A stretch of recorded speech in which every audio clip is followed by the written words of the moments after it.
And welcome everyone to our April 1st admin meeting. Is there any public comment on items not on today's agenda? Okay, so the first item is brought to us by Bradley Seaman. And before you launch into this item, Bradley, I just wanted to thank you and your staff for all of the great work that you do at elections in light of the utterly baseless and mean-spirited allegations that some have raised related to our elections process here. So thank you for your great work. And with that, talk to us about canceling various 2021 special district elections. Thanks, Dave. So this is the process where we will cancel elections by acclamation or with vacancies for special districts, depending on their candidate filing. We're going to have 3 different special districts which do go to an election: Seeley Lake Fire District, Frenchtown Fire District, as well as the Lolo Community Council. These resolutions are for the other special districts which the county runs elections for. And we tried to work to improve this process a little bit, set it up as a slate so that we have all of our different resolutions and we could approve them as a group item here. So we'll start and I'll run through each individual one, and then I think we could make an action item based on all of them. Big Flat Irrigation District, we received in the candidate filing and will elect Jeffrey Koch by acclamation. For Bonner Milltown Community Council, Emily Hernandez and Jeffrey W. Hall by acclamation. Clinton Irrigation District, it will be George Sitt by acclamation. Clinton Rural Fire, and Kate Steinberg by acclamation, and then that will leave us with 1 vacant term as well. So that will be through the appointment process. East Missoula Community Council, 2 vacant 3-year terms. East Missoula Rural Fire District, Richard A. Neff by acclamation and 1 vacant 3-year term. Evero Finley O'Keefe Community Council, Janet Carroll Stevens will be elected by acclamation and will have 1 vacant 3-year term, 2 vacant 2-year terms, and 1 vacant 1-year term on that community council. We'll have Frenchtown Irrigation District, which has 1 3-year term that will remain vacant. Greeno Potomac Rural Fire Service Area, Scott A. Gordon elected by acclamation and 1 vacant 3-year term. Missoula Irrigation District, 1 vacant 3-year term for Division 2. Missoula Rural Fire District, John Murphy and Chuck Beagle elected by acclamation. Seeley Lake Community Council, Bruce Freedy elected by acclamation with 1 vacant 3-year term. Seeley Swan Hospital District, Bruce Richardson and Terry Bartlett are elected by acclamation. Swan Valley Community Council has 2 vacant 3-year terms. Swan Fire Service Area with Marcia Trapp elected by acclamation. And West Valley Community Council with Thomas Tucker elected by acclamation, also with 1 vacant 3-year term and 1 vacant 2-year term.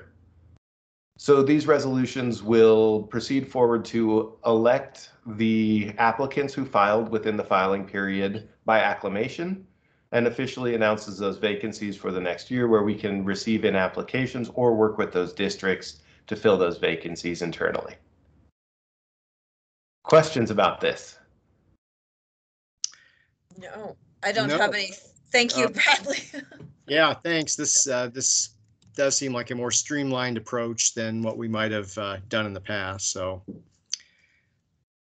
yeah, and hats off to the whole team who helped us get this together and figure out how to get it into Civic Clerk here. So I think that this is a really great way to put them all together, make sure it's easy, digestible, clear record, and doesn't take up multiple meetings to make sure we get them all passed. Thank you. Thank you.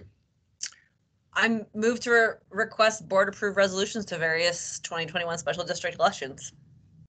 I will second that. Any further discussion or questions? Seeing none, all in favor? Aye.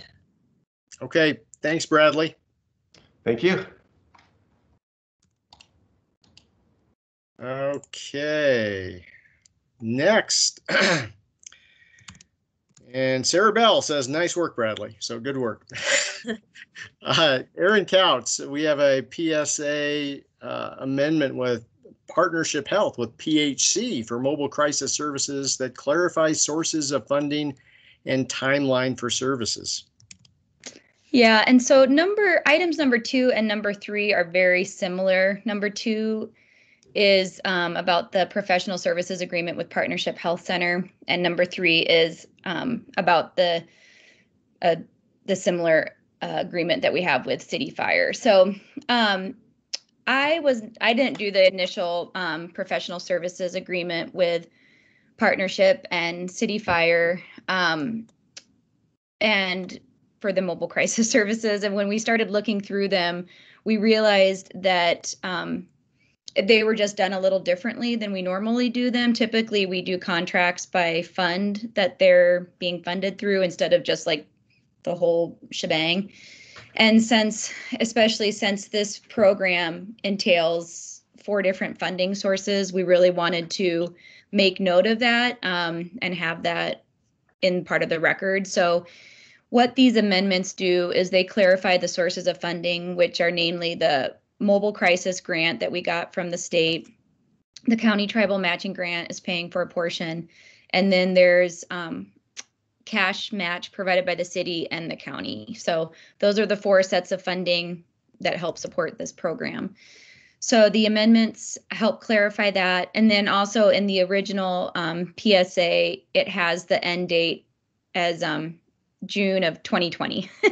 So I wanted to make sure it just noted that it was June 2021. So any questions? Pretty straightforward, I think. Yeah.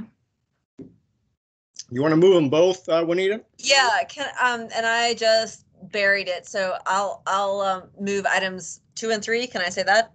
You just did. Absolutely. Okay. I will second that. Any further discussion?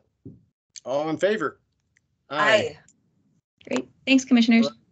Thanks, Aaron. Thank you, Aaron. Okay, moving on to item 4. The long-awaited bylaws template. So, Lori, talk to us about this. Lori is not here today. Sorry, commissioners. This item has been postponed. Oh, what? To the. Oh, to no. To the April 6th admin meeting. So sorry for that breaking news, but okay. We'll hear it on April 6th, hopefully. Okay, many a sleepless night between now and April 6th in anticipation. Is Burt Caldwell going to be okay? But I hope so. That could add some intrigue to the April 6th meeting date. We'll see. Okay, next we'll move right on, and we have presenters listed as either Chris or Kyla. This is a request that the board adopt an updated impact fee advisory board resolution to reflect additional members and 1 ex officio member. Chris. Yeah, so commissioners, first of all, I think that may actually have been the best April Fool's joke I've ever seen played. That last item being postponed on April 1st. I think that might be the best April Fool's joke that like anybody's ever perpetrated, and I think we need to give Lori credit for that. That is good. That's a good one.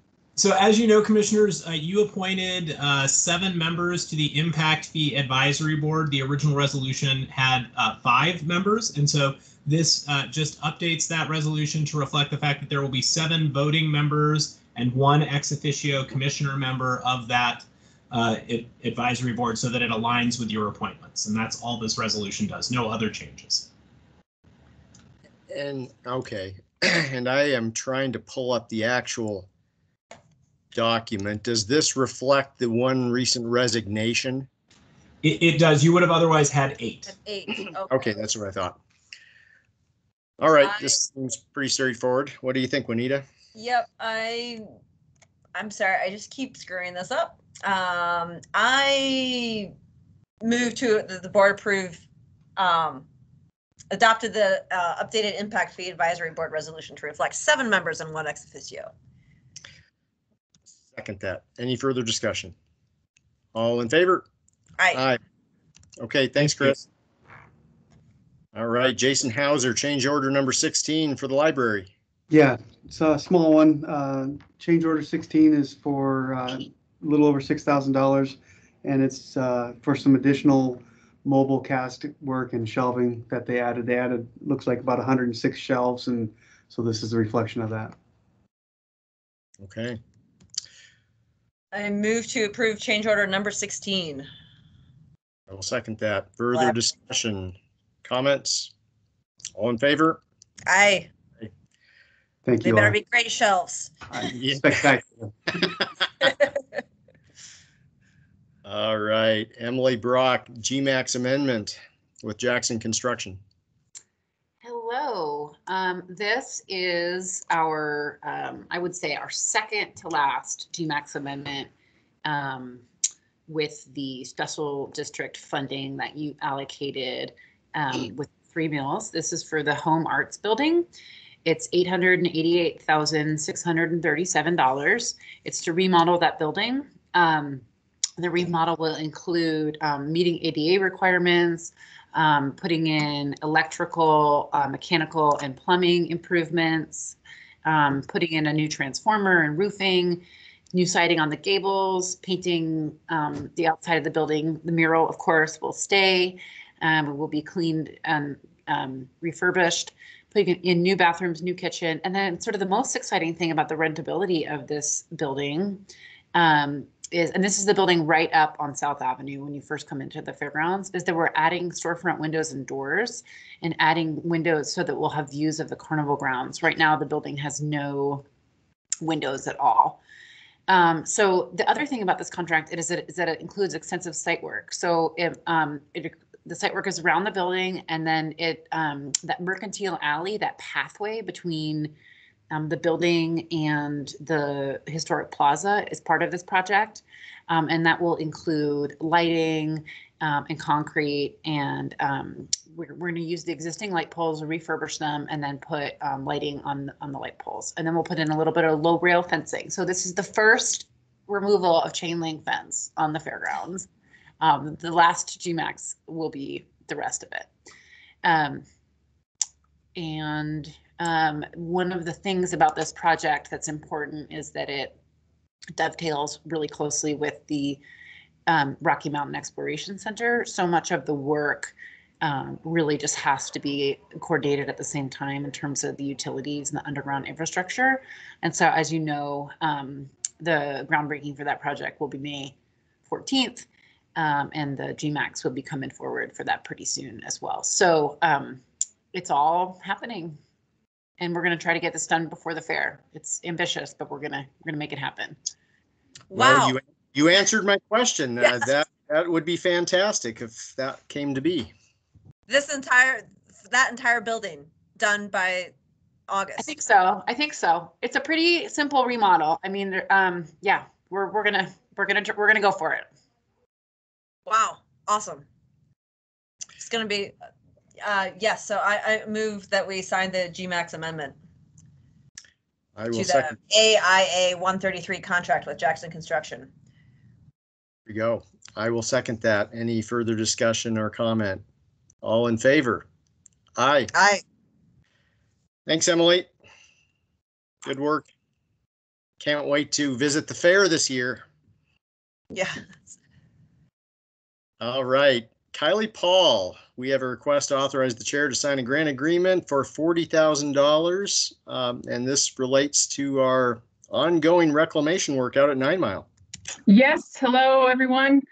Kylie Paul, Natural Resource Specialist in the Parks, Trails, Open Lands Division. And this is, yes, one of many things we come to you with as related to the 9 Mile Creek restoration efforts that are taken part or essentially done by Trout Unlimited, and we help bring in funds through the DNRC and other sources. This at this point is for Reach 5 Phase 6, which is also, we've submitted a implementation grant, which is being considered now by DNRC for, I think that's for $351,000 to essentially do the work that this would be planning for.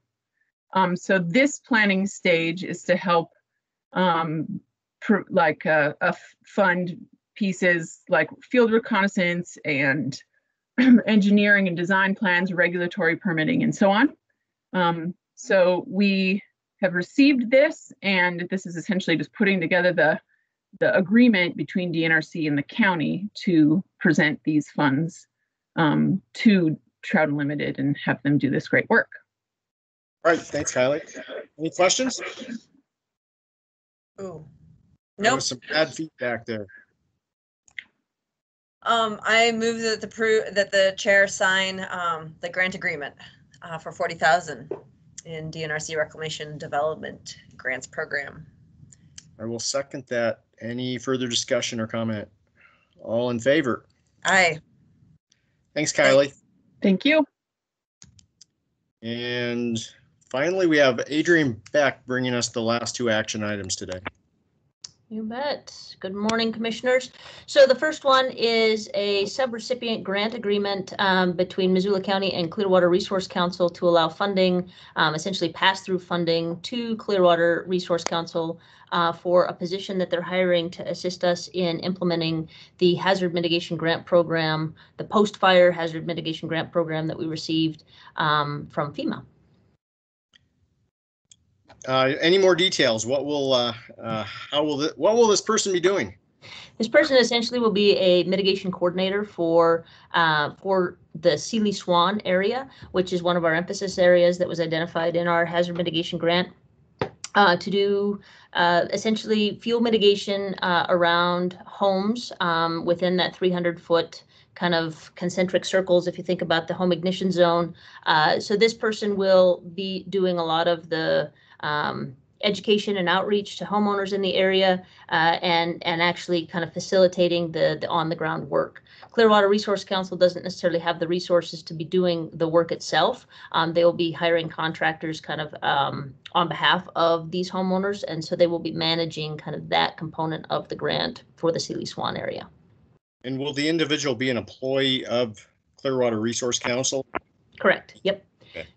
Yep. So we in this grant, it's about an $853,000 grant over a period of time. We put in funding for 3 mitigation coordinators for kind of the 3 different geographic areas that are identified in the scope of work. And so this is one position that is being hired by Clearwater Resource Council. The other 2 areas that are of the primary focus are within Missoula Rural Fire District as well as Frenchtown Fire District. And so they'll be hiring those folks within their own staff as well. Got it. Thanks. Any other questions? Wait, so how, what is Max's position? So Max is a county employee who is funded through grant funds from the U.S. Forest Service as well as DNRC, and then county funding as well. That is a year-round position working in wildfire preparedness. So certainly a lot of overlap in this particular grant program, but his work is countywide instead of in these hyper-focused areas. Oh, okay. Thank you. Oh, gotcha. County post fire hazard mitigation. Yeah, okay. Isn't Clearwater one word? It probably is. Okay, no worries. I motion that the board sign the sub-recipient agreement between Missoula County and Clearwater Resource Council. I will second that. Any further discussion or comment? See none. All in favor? Aye. Okay, next item, Adrian. So this next one is good news. We applied to the Montana Department of Administration 911 grant program to put in a grant request to replace our 911 call taking equipment. And that grant has been awarded. So what you have before you is essentially the contract that will allow us to proceed under the guidance of that grant program. It's for $500,000, and that's an up to $500,000. What we will do is we'll probably do an assessment and of our current call taking equipment, which is reached end of life for the most part. These 911 phone systems really have a finite time when they're supported by software and hardware. So they're approaching 5 years old, which is the kind of the industry standard for end of life. We will likely go for a RFP process to evaluate and select a new vendor. Right, and is that informed by, aren't we having a study done on, or maybe I'm confusing 911 with radios? It's all kind of interconnected, but yes, we are in the process right now of starting a study of our radio communications infrastructure and hardware associated with that. This really is the infrastructure that allows 911 calls to come into our center and allows our dispatchers to take those calls, everything else associated with that. A motion that the board approve the chair sign the MT 911 grant 2021 contract. That, any further discussion or comment? Seeing none, all in favor? Aye. Okay, thanks, Adrian. You bet. Thanks, Adrian. Always nice to accept money. Yeah. Okay, any correspondence that we need to deal with today? Yeah, so commissioners, we actually do have one piece of correspondence for you to take a look at today. As you're aware, we've had some, I'll use the word controversy swirling around some information put forward by one of our state representatives regarding the accuracy of our election here in Missoula County. So staff has been working, Bradley's staff does an outstanding job, and I really appreciate you, Dave, saying those really kind words at the beginning of it, because they do an amazing job. Allison and Bradley, myself, and many others have had a hand here in drafting a letter from the Board of County Commissioners to the Secretary of State, specifically calling out some of those issues. And I think Allison might be able to put up the draft letter. Obviously, Commissioners, we want you to do a quick review of it before we send off, but because we have that gap between now and Tuesday, we're hoping to get this out before the weekend to the Secretary of State.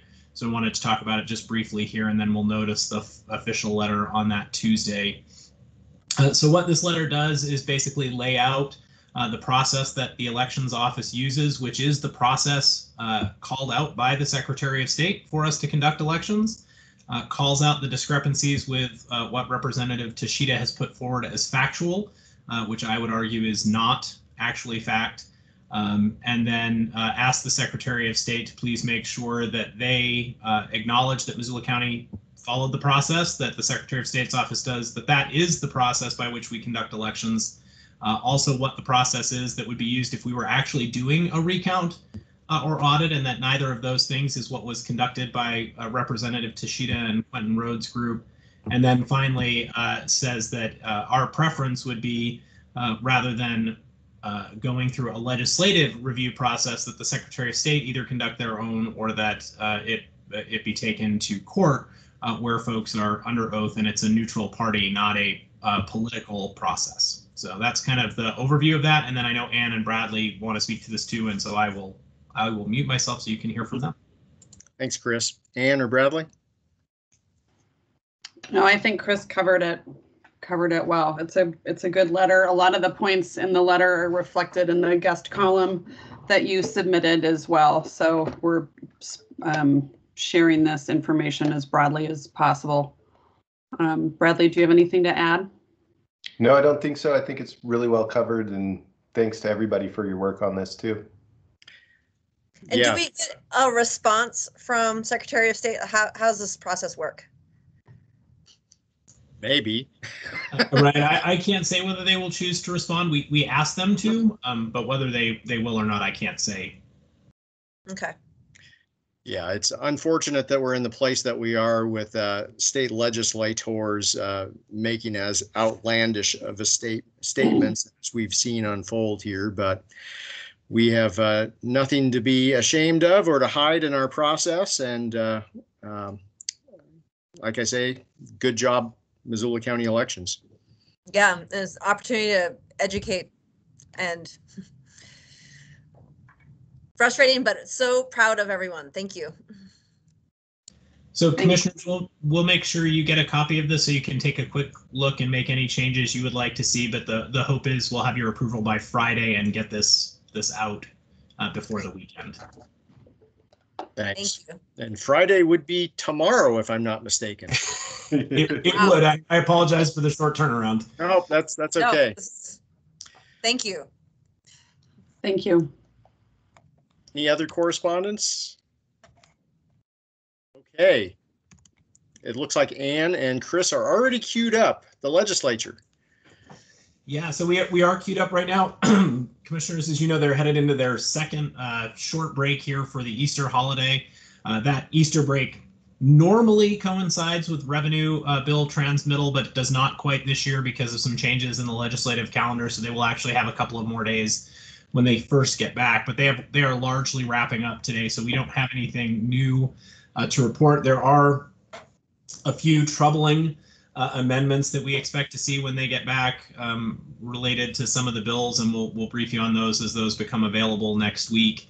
But just know that as we head into this long weekend gap for them of Easter break, they will gavel back in on Tuesday, we believe. We don't know whether they'll actually have agendas on Tuesday or not, but they are hard at work in Helena in interesting ways. Yes, they are. There's more that could be said, but I will leave it unsaid for the time being. Anything else, Ann, that you'd like to add for the legislature? No, I will leave it unsaid as well. Okay. There will be opportunities to say what may need to be said, but maybe not right now. So with that, COVID-19, Adrian, is there anything that you'd like to chime in with here? I will say that I took my son to Lucky's Market to receive his first vaccination yesterday, and a shout out to both the health department, incident management team, and our vaccination team for the great work you've been doing. It was a well-oiled machine at Lucky's Market yesterday. I was super impressed. So Adrian had to hop off for a 911 advisory board, but I will make sure that Ann passes on those kind words, or I do the next time we talk to her tonight. I will give you just a quick update. As you know, we have several vaccination clinics happening this week. There were still a few open spots in today's vaccination clinic, but the ones for this weekend have filled up pretty quickly. So we are continue to see that really good uptake from citizens around the available vaccines. The hope is, as you probably read in the paper today, that the vaccine supply that's coming into Montana is going to continue to increase. They were expecting a pretty big increase this next week. We don't know what impact that news from Johnson & Johnson that came out yesterday, that they had to pause distribution due to a concern that they had and wanting to make sure that anything that was headed out to the public was safe. So we don't know if that will have an impact for next week, but we are anticipating to see some bumps up in the amount of supply, which will, of course, help with distribution here. Partnership, Health Center, the Health Department, University of Montana all continue to have clinics at least for the next few weeks. As we know, as the university heads into summer break, we'll lose a little bit of those resources because we've been very heavily dependent on those pharmacy students from the University of Montana who have done an outstanding job as well, and have appreciated the ability to get some of their practical hours in, but also, of course, help us with our vaccination efforts. So really, that's kind of the quick update for where we are on vaccinations, from what I know. And it was super easy to make an appointment. And in fact, as opposed to a few weeks ago when I think folks were scrambling to their computers at the moment that it opened up, I just went on. It just occurred to me I should make an appointment for my son, and went on, and there were some openings. So folks should not feel like if they are at any point in the day that they've missed their opportunity. Go on, and there might be some openings for vaccinations. Yeah, and they are continuing to open more clinics each week as far as number of appointments. So right now they have appointments being booked out through the 5th of April, and then early next week they'll open up the later end of that week. So there are, even though it is still more demand than we necessarily have appointments at any given one moment, it is taking a little bit longer each time for all of those spots to fill up, and we are continuing to have more opportunities available to citizens, which is the really great news. So, absolutely.